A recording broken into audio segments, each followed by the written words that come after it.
Chopping it up with Ramel. Chopping it up with Ramel. Chopping it up with Ramel. No notes, straight from the throat. Chopping it up with Ramel. Chopping it up with Ramel. Chopping it up with Ramel. No notes, straight from the throat. Chopping it up with Ramel. Good morning. Pardon the slip up on the controls there. Well, welcome to another edition of Chopping It Up with Ramel. No notes, straight from the throat. Listen, I want to go back to that college football game because once again, it was an epic performance by Clemson.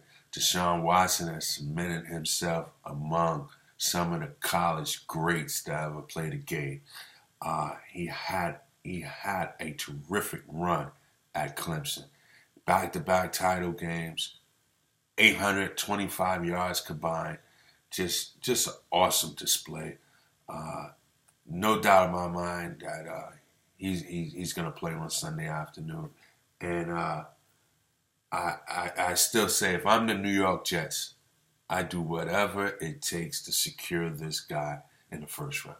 You're sitting there at number 6.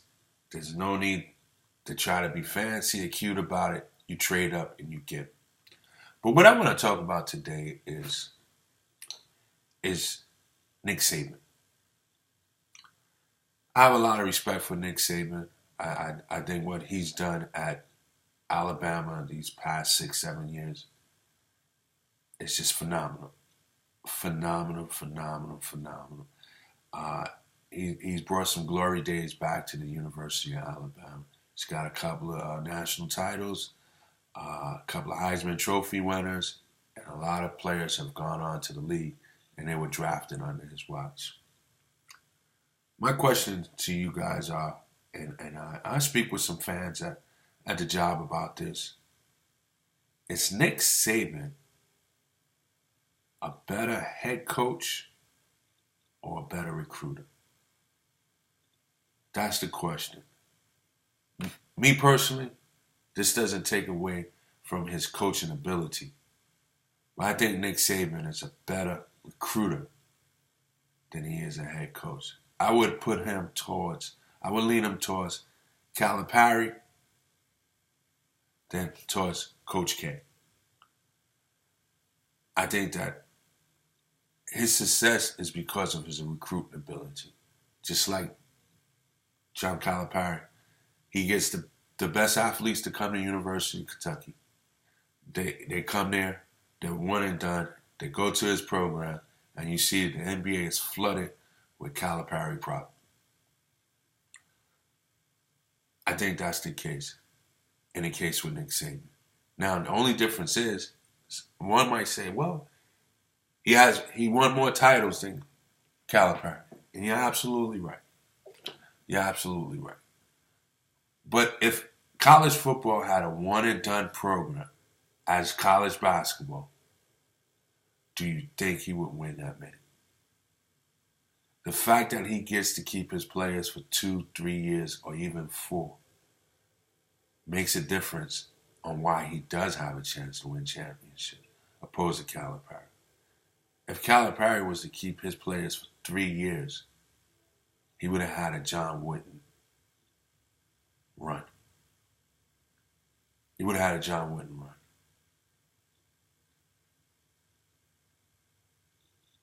My question again, is Nick Saban a better coach or a better recruiter? I think he's college football's best recruiter out there. Now, when it comes down to coaching, he's not too shabby. He's a very good coach. Now, what I've learned these past days is that he really works with the defense, especially the cornerback. If this is true, then he's not that great of a coach.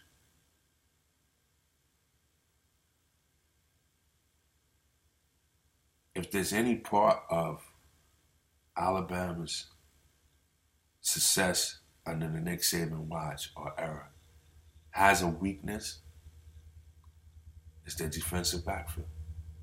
And that's his territory. He coaches that area. They get torched during the games. And name one that's in the league that's doing well. Just name one. Name one that's doing well. And if you can name one, name a second one.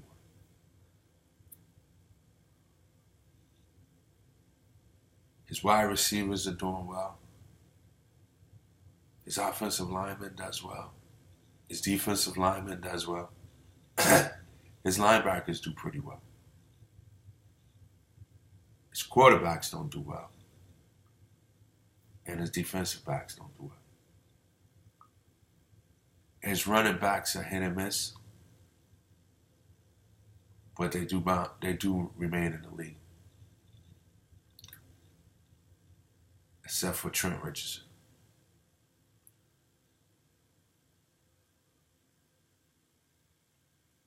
But name me a defensive back during this Nick Saban era in Alabama that's in the pros right now on Sundays is making a name for themselves.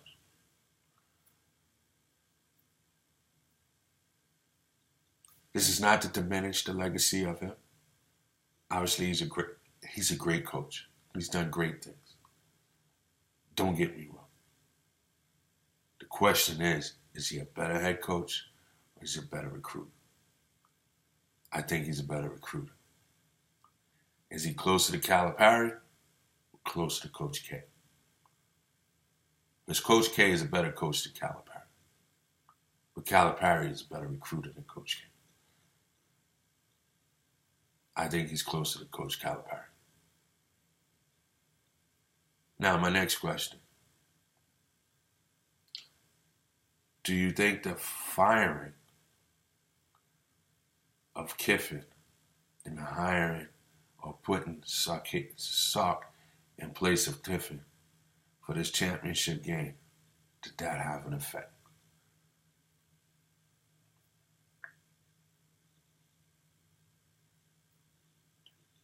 Possible. But I won't make excuses for him. Clemson was looking for this.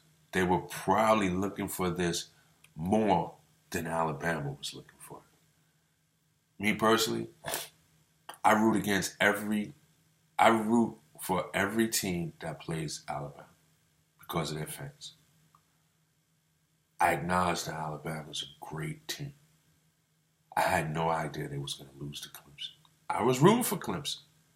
But I just thought Jalen Hurts, the quarterback, the freshman, was the best quarterback under the Nick Saban era. And not that he would match Deshaun Watson, but he would hold his own to keep this a victory for them. Obviously, he has a lot of work to go. With Scarborough suffering an injury and could not return to the game, it was really up to him.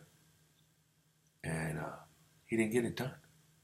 Yes, he scampered for that 30-yard touchdown towards the end, which would have been the highlight of the game had it stood up, or if that would have been the last score. But Deshaun Watson showed his greatness. But he was awful with the passing game. He's got probably the college #1 tight end in the game. I don't know. It was a great flea flicker they did with a wide receiver through to the tight end.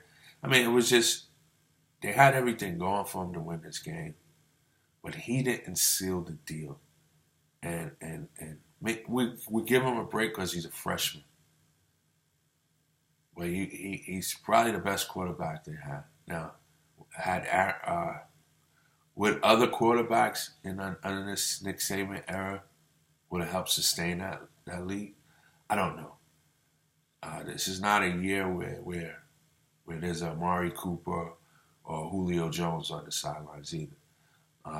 This is not a year where you had Ingram and Richardson, or Derrick Henry and somebody else. It seemed like it was just Scarborough.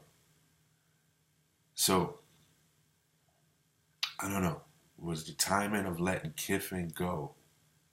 And don't get me wrong, Kiffin's not off the hook. Kiffin could be to blame for him being let go. One thing about Kiffin, his exit game is messy. No matter where it's from, his exit game are messy. So this could be more about Kiffin than it is about Saban and the University of Alabama. But still, they've been better off with Kiffin for this game. But at the end of the day, regardless to these questions that I'm asking, Clemson went in there and did what Clemson wanted to do. And that was secure a win. Secure to win. And again, what a finish to an epic season of college football. We'll be turning our sights to college basketball in the days to come. We're just going to get away from the playoffs. Once the NFL playoffs kind of settle down a little bit, you're going to see we're going to start talking college basketball. As Baylor, number 1 team, got upset. Yes, well, I can't call it an upset. They lost to the number 10 West Virginia. But it's the first time in Baylor's school history that they were number 1 in college basketball. When I saw that, I was like, whoa, what is going on?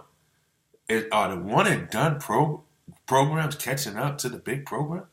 That Baylor is number 1? I mean, that just doesn't happen. But goes to show you that it just doesn't happen. They didn't stay there long. I doubt if they'll be number 1 after when the next power rankings or the next rankings come out next week. With a loss to West Virginia, that might have brought them down. But the fact that they got there, that's a good story. So we'll be touching on that in weeks to come or the days to come. Just want to get the NFL playoffs settled in, And speaking of the NFL playoffs, we got some exciting games, but I'll be remiss if I don't talk about Joey Porter. I talked about Odell Beckham and Victor Cruz and those guys going down to Miami.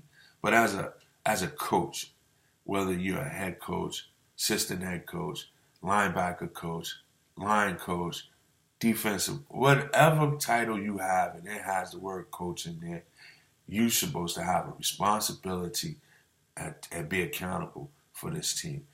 You're supposed to set this example for the players. When I was a kid growing up, and I know things have changed today, coaches was like dads. You don't disrespect those guys. You show them the utmost respect. But also, they put themselves in a position to be respected, or to be respectable, I should say. But Joey Porter going out there, getting drunk, getting himself jammed up where he has to, he suffers an arrest, or whatever the case is. I don't know all the facts, but I know this. If you prioritize, you put yourself in an accountability position, and you show responsibility, you don't become vulnerable to something like that. It seems like the days of going home or going straight home is over with. I have opportunities to hang out with friends. Hey, let's go here, let's do this. Yo, let's go do this, let's go do that. And sometimes it's tempting. Hey, but I don't. And it's more of a responsibility, maturity thing. Listen, I was once young. I did what I wanted to do, hung out late, had enough time to just get a shower and go back to work the next day. Sat in a position, said I won't do it again. As soon as I got home, did it again. I've been there, done that. Hung out, went here, went there, did this, did that. I understand that. But then it comes to a time where you let that be part of your resume and you move on. You let that be part of your resume and you move on. You keep those bones in the closet, those skeletons in the closet. You don't give them life no more. After a certain while, it's you wise up. You wise up. Now, I'm not saying nobody shouldn't have a good time, but keep this in mind, people. Regardless, if you're a player, a coach, a student, a collegiate athlete, or a young player on the come up, AAU or some other Little League circuit. Remember, it's not what you do.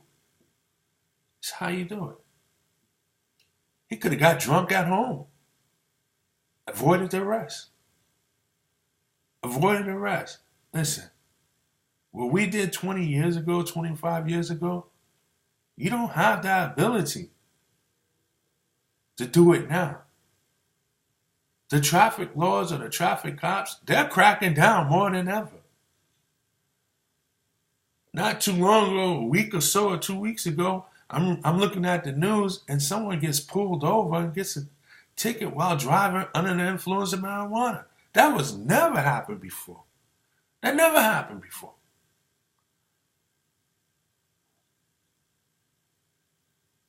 So, listen, I'm not saying to you guys not to have a good time. You guys got the money to do so. But you know what? You also got the money to do it wiser. Do it wiser. The average Joe Six-Pack that loves to drink cannot afford to have a bar in their home. Maybe don't even have the man cave to create some sort of bar.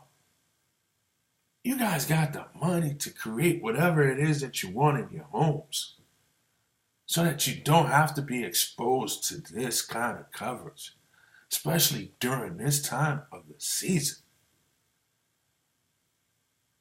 I just ask that you be wiser. That's all. Listen, there was a lot of games in the NBA last night, so many that I can't talk about, but I have to talk about Derrick Rose, my New York Knicks. Listen, I don't wish harm on no one when it comes down to family. I don't wish distance between someone and their family members if there's a need to be with their family member. I don't wish nothing like that. I'm not insensitive to that. All right? I understand that. If your family needs you, or you need to be with your family, then I think you should be with your family. I have no problem with that. You should be with your family. Again, it's not what you do, it's how you do it. I don't understand how a gentleman or a player can show up at shoot-around. A couple of hours later is the game. And then don't come to the game, but don't send an email, text, phone call, no notification, where you are and why.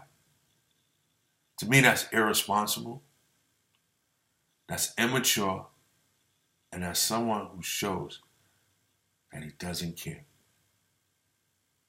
He doesn't care. I'm not saying he shouldn't have been. He shouldn't have went and been with his family.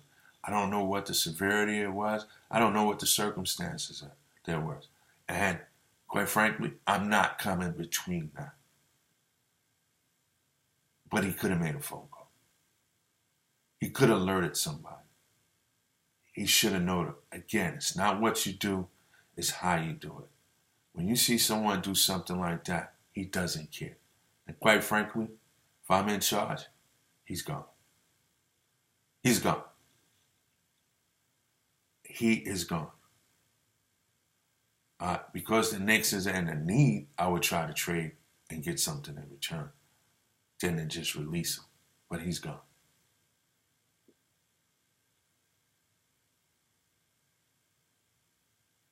Again, I can endure losing efforts as long as there's efforts. I can endure losing seasons. I can endure just about anything when it comes down to a team that I can root for. But when there's a lack of care and a lack of effort, that's where I draw the line, guys. That is where I draw the line.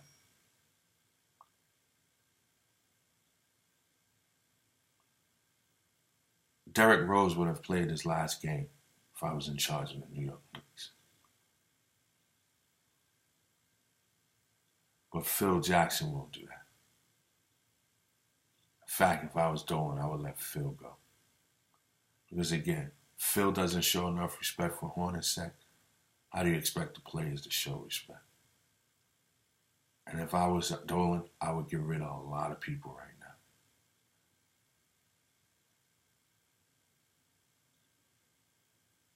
Again, I mentioned it on a previous show. You have children that look up to you, wear your jerseys, wear your sneakers, scream your name out, sitting up in the nosebleeds seats, trying to adjust their cell phones to be able to take a picture from a distance just so that they can say they was there. Looking up to you. And this is what you do. These children can read the newspaper. These children watch Sports Center and other networks, sports shows. It's not a good look. It's not a good look. It's not a good look. I don't think you see this 25, 30 years ago. I think guys were more committed to playing the game than committed to themselves. I think guys was more committed to their teammates and to their team than they were to themselves. There was no branding. There was no image that they tried to uphold. These guys just wanted to play and wanted to win. And they wanted to play who was in front of them. They wanted to play with whoever was with them. Yeah, they wanted better teams. Some of them even went to management and said, yeah, either bring some people in here or trade me. And what did management do? If they were star players, they didn't get traded. Other than Barkley, they didn't get traded. But they did their best to try to bring somebody in, draft right, whatever the case might be. Other than Barkley, he was the only star player that I seen that got traded.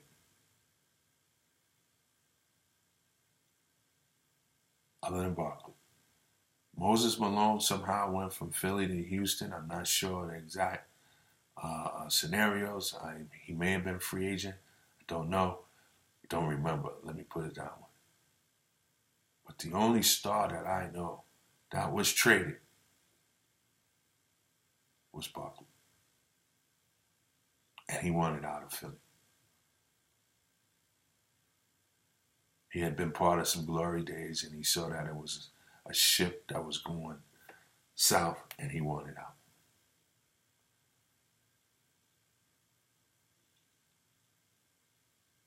Knicks take on Philly tonight. I don't know what they're going to do. Your guess is as good as mine. Your guess is as good as mine. Who knows who's going to show up? Who knows who's going to play? Who knows? What is Hornacek going to do? Is he going to start Rose? That's a bright idea, right? No, I wouldn't start him. Is he going to continue to play Ron Baker? Sure, why not? Is he going to start Brandon Jennings?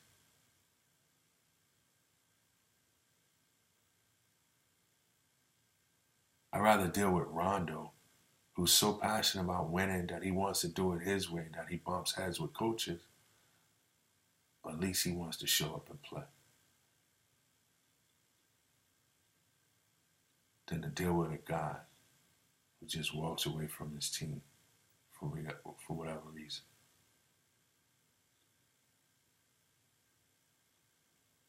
And we don't know the 100% truth.